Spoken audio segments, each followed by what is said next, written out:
All right. Last week, we talked about how to keep things fun, how to have fun, why I think I worked out for so long because I was always running experiments on myself and just how I kept it fun. So this week, I'm going to talk about what I'm experimenting with now. Currently, I touched on it last week. I said I'm changing some things and trying some stuff. I'm running another experiment. I already know what I'm going to do if it doesn't work, that sort of thing.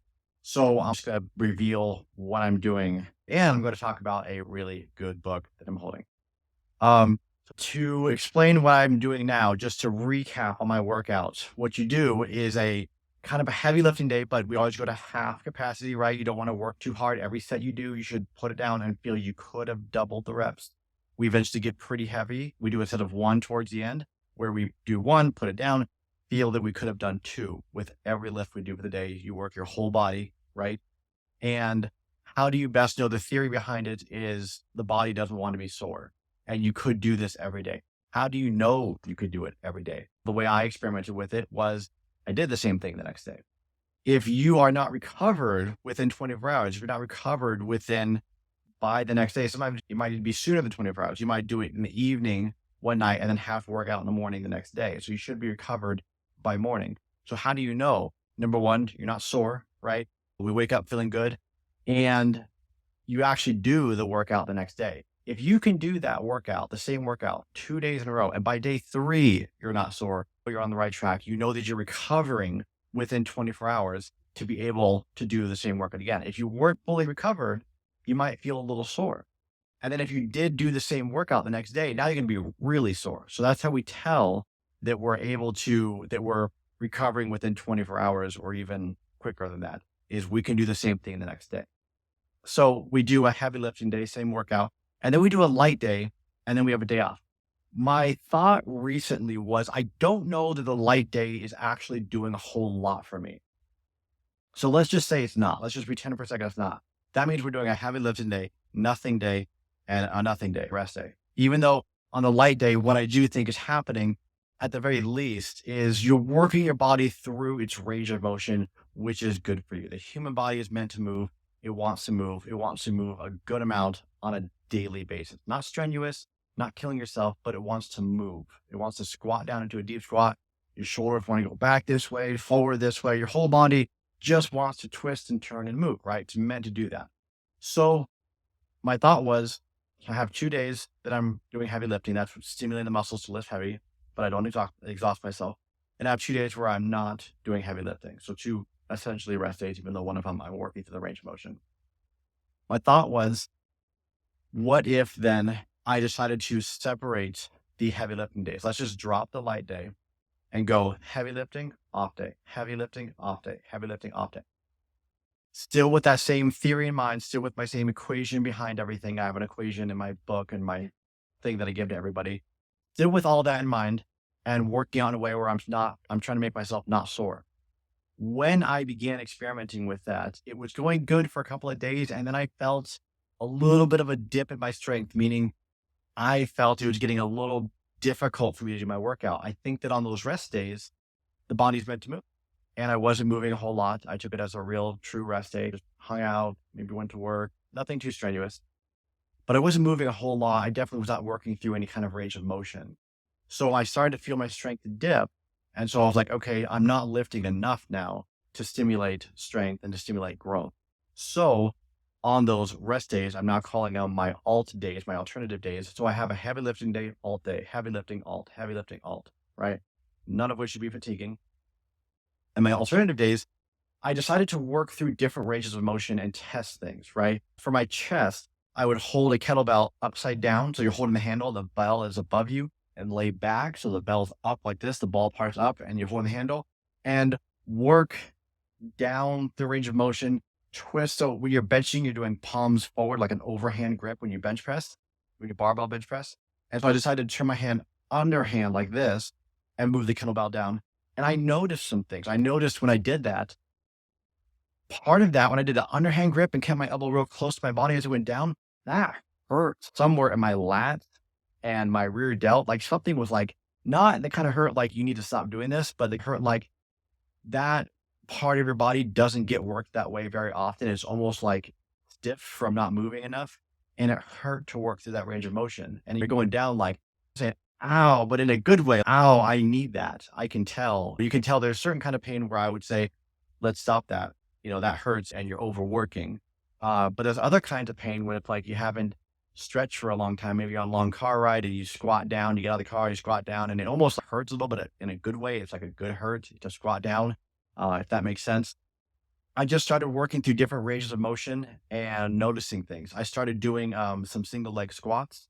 So pistol squats where you have your foot in front of you and you squat down, butt should touch your heel, and then stand back up.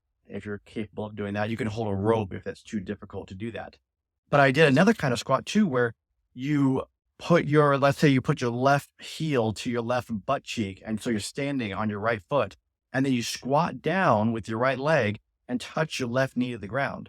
You don't go down nearly as far when doing that kind of squat, but the weight of your body is different than a normal, like backloaded squat. The weight of your body felt like it was more forward. The weight of my body felt like it was more forward. And it challenged a different part of my leg and a part of my hip flexor that I wasn't used to working. And I found that far more difficult going down only halfway because your femur is sticking straight down. So on your left leg, so that kind of blocks you from squatting all the way down. I found that far more difficult than a pistol squat. Pistol squats are easy for me compared to that. I'm just not used to that range of motion. I'm not used to my body taking that position as I go down. And so those muscles or whatever is involved in stabilizing there is probably underworked. So I discovered something about myself, like, oh, I'm not very good in this position. And so the way is always through, not around, right? So I need to go through that. I need to work those muscles and do those calisthenic squats more frequently and get good at them. So I'm coming up with a little bit of a sheet maybe, and I'm going to try to track everything, but I don't want it to get too stagnant. You don't want to track things too much to where it's not fun anymore, but you want to track it enough to where, so you track it, but don't stick to that don't stick to that forever. Make sure that you change it up every here and there. So I'm going to do an alternative day, and I'm building how many things I want on there. I'm just testing things out. I keep on adding things, but sometimes I'll add something and I'll take it out. I'll add something and I'll go, yeah, you know what? That movement I got from some physical therapist I saw on YouTube or whatever. He said, this is great. I tried it. I'm like, this is like, I'm yawning. It's so easy. Maybe I'm just beyond that lift or whatever, but I'm trying things. If it challenges me, I'm going to keep it. If it's fun, I'm going to keep it. Some physical therapy movements I feel are maybe good, but they're so boring that I'm like, there has to be another lift that's the same thing, but it's the same exercise. It works the same muscles, but it's fun. So I'm just looking for stuff that it keeps me engaged, stuff that's interesting. So that's what I'm doing currently. That's how I am changing up my workout right now. And that right when I added in that alt day, my other regular heavy days started to feel better again. So I was really excited about that. I feel strong again. Everything feels fine. I'm like, okay, so the human body is just meant to move a little more than having a true off day on those other days. So I know that now, at least for myself. And I might, once I've been doing this for a bit, what would be really fun about this kind of workout, I might create a whole new sheet for myself. So I'll have a day where I do flat bench and squat and whatever. And one of my guys that I'm working with, Gerald, he's already doing this. He wanted to change it up. And I said, let's create a whole new sheet. So we did. And then my secondary day would be, so I do a heavy lifting day, an alt day, and then I could do a different day where I do incline bench and front squat and whatever. That's what he's doing for 2 of those movements. And some other movements for my shoulders, biceps, whatever. And then a secondary alt day, another alt day following that. And you could do a third workout that's different if you wanted, and then rotate back to your first one after, if that makes sense. So workout day 1, like heavy day 1, alt day 1, heavy day 2, alt day 2, heavy day 3, alt day 3, and then back to heavy day 1. And you could just do that so that you're working, like I mentioned before, when I worked in a different range of motion, my rear delt hurt. And I was like, ow, that hurts in a way that I can tell I need to do that more. So that's what I'm experimenting with right now. It's super exciting to me. It's super fun to me. Having a lot of fun with that. So brings me to, just wanted to throw out a recommendation. The Creative Act, A Way of Being by Rick Rubin. For those of you that don't know, a lot of the music you have heard and loved, this guy was involved with the creation of it. But he has his own style. He's really just his own person. He's very authentic, and he has this whole just in reading some of it, I'm not even done with it yet, just reading some of it, he already makes you feel like I should be the most me I can be. He never wants you doing anything to please the audience. It's always your best version of yourself. And that is all. If you like it the most like this, that is what probably will actually have the best results out there anyways. You should never change something because I think the crowd might like this, or I think the audience might like this. I think that all my fans, they don't want that. Even his own publisher, when he decided to make this book, uh, some publishers he tried to go with said no. They said, we don't think people want that from Rick Rubin. We think they want whatever else. They want stories of people you worked with. You work with Jay-Z, Tom Petty, Red Hot Chili Peppers, Metallica, Katy Perry, freaking Adele recently. So many people he has worked with. It's just amazing. And Johnny Cash, they thought that people want the interactions you had with them and what you did with them exactly. But he was like, I don't want to write that book. That's not me. That's not excited to me. It's not who I want to be. It's not who I am. I want to write this book, which is about being yourself. So it's funny that they turned him down because they wanted him to be inauthentic. And the book is all about authenticity and finding your own creative genius and whatnot, which he says we all have inside of us. So that to me is comical, but he didn't go with that publisher, or at least not right then. He didn't. He said, no, I don't want to do that. I'm going to go finish up my book. And then I don't know if he went back to the same publisher or if he went to a different publisher and said, do you want to publish this? And whoever it was he went to that time said, yes, we do. Here it is. It's a phenomenal book. It's about how to find your creativity, how to find your truest, authentic self, how to find different creative outlets to do art, whatever that is. For me, it's working out. And it's a lot of fun. And yeah, it's just a phenomenal book that I'm currently reading. I read it out loud with my wife. We'll just take turns and read sections of it. And it's a good time. Experiment with working out.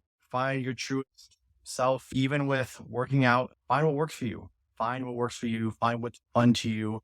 Don't work out for anybody but yourself. Don't work out because you think other people want it. Don't work out because you want to look good for other people. Do what's fun to you. Look good for you. And definitely do something that's fun and creative and just expansive to you personally. With working out, with any type of art you are involved in, find your truest, most authentic self and just let that shine. Even when it comes, like, you could put it in a different context in like relationships, right? People say, well, don't be fake. Don't be a fake person. Don't be different. Don't change yourself to please somebody else, because at some point down the road, when you're with them, you're going to want your real actual self to come out. You might as well just be yourself and find the person that's really attracted to that actual you. And that's going to be a much better relationship than trying to change for somebody else because you think they like this type of person. So we've all been young and maybe tried that a little bit, but definitely that's not the road to go down. Be your most authentic version of yourself. Do what's fun for you and pick up this book. It's a really good read. It really allows you to be yourself. All right. Till next time, you guys.